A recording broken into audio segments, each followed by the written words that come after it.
Je suis tunisienne, née entre deux rives, entre deux histoires.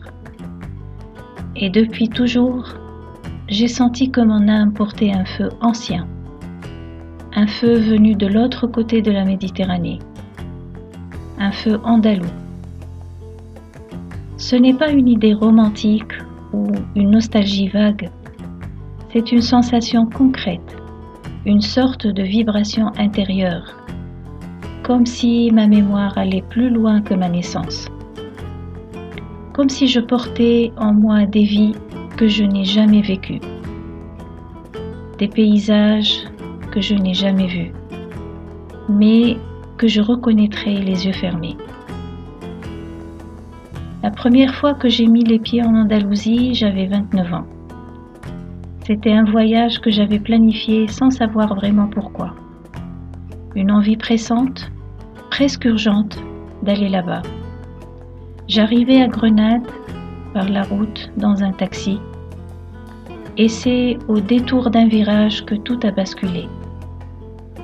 La silhouette de l'Alhambra s'est dessinée sur la colline, majestueuse, silencieuse, suspendue dans le ciel comme une prière figée dans la pierre. Et là, sans prévenir, les larmes ont coulé. Pas une émotion passagère, non, une déchirure, une mémoire submergente. Je me suis arrêtée au bord de la route. J'ai descendu la vitre de la fenêtre du taxi et j'ai pleuré en silence, comme si toutes les âmes de mes ancêtres me traversaient d'un coup, comme si j'étais revenue chez moi, mais trop tard, comme si j'arrivais à la fin d'un film que mes aïeux avaient commencé et que je n'avais jamais eu le droit de voir. Je ne comprenais pas, et en même temps je comprenais tout. Depuis ce jour, je retourne en Andalousie aussi souvent que je peux. Je ne visite pas, je retourne à Séville, Cordoue, Grenade.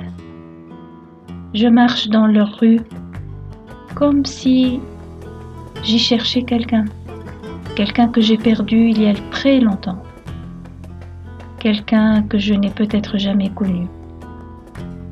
Je m'attarde dans les patios fleuris, je lève les yeux vers les balcons ornés de fer forgé, j'écoute les fontaines chanter dans les jardins, et à chaque fois, j'ai cette impression étrange que les murs me reconnaissent, que les pierres savent qui je suis, comme si le passé me saluait discrètement en silence. Je suis tunisienne, oui, mais une partie de moi est restée là-bas. Ou peut-être que c'est là-bas que tout a commencé.